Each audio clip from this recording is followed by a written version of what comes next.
veggies out there, this is the perfect alternative to a roast beef dinner or a roast lamb dinner. Today we're going to make a vegetarian nut roast, and it's one of the best I've ever tried. I'm sure you're going to love it, so here are the ingredients. So we'll start off over here then. I have 100 grams of breadcrumbs. I also have 2 sweet potatoes that I've just grated, 2 red onions.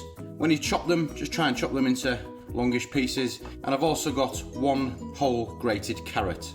In here then, I have 150 grams of chestnuts, and I've just chopped them up. I don't want to make them too small, I still want to get that nice texture of the chestnuts in the nut roast. I also have 75 grams of chopped nuts, and yet again, I've not blitzed them up too small. I want some of the texture of these larger chunks in our nut roast. So 75 grams of chopped nuts.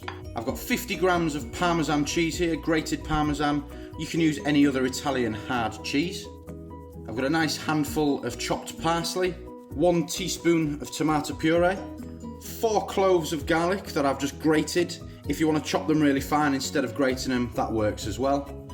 I also have 1 teaspoon of coconut oil. This is non-essential, I just really like the taste that it adds to the dish. If you want to use olive oil instead, that's absolutely fine.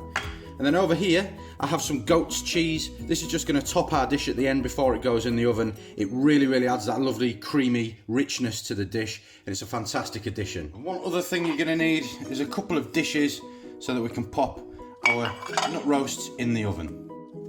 So the first thing we're going to do then is turn a frying pan onto a low to medium heat. I'm going to go straight in there with that coconut oil, get that melted down.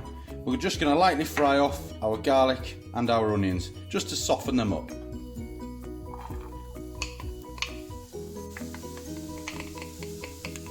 Well, that's just cooking away there. It's one of the easiest things you could possibly do to put this together.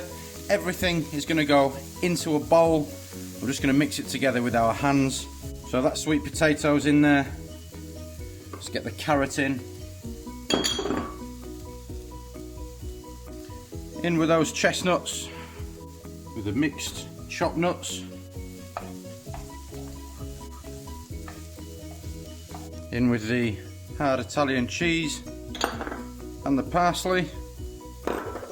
Adds some fantastic colour to the dish. And then you're going to go in with your tomato puree.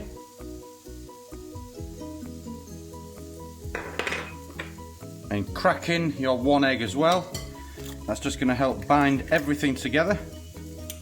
Again, you don't have to use your hands. You can use a wooden spoon or something if you'd like. Don't forget to keep one eye on your onions and your garlic. You don't want anything to burn. Let's just keep this to a side for now while we clean up a little bit. That's perfect. So when you get to this stage where your onions are starting to go quite translucent, again, you don't need them cooked too much, they're done. So you're going to pop the onion and your garlic into your mixture. Give that a good stir in, get it mixed up really well. So all that's left now then, using a fork and your hands, you want to portion this out into your oven dishes. Make sure you're quite generous with your portions, and what you want to do is, using the fork, make sure you squish it all down nice and compact in there, and that's going to bake lovely in the oven. All that natural sweetness from the carrot, from the sweet potato, going to come straight through. You're going to be left with this lovely texture with the nuts and the chestnuts, a fantastic flavour of that tomato puree with the Italian cheese in there as well. It really is a fantastic alternative to a meat Sunday dinner. Okay, and the only thing left to do is top with a little bit of our goat's cheese. It's going to melt, be really nice and creamy on the top. And a little twist black pepper and a little bit of sea salt. Now all that's left to do now, you can either pop these into the oven right now for 45 minutes on 180 degrees, or you can pop them in the fridge, wait till all your trimmings are done, all your side dishes, and you pop them in then. They want 45 minutes in the oven at 180 degrees, and they'll be absolutely fantastic. Enjoy.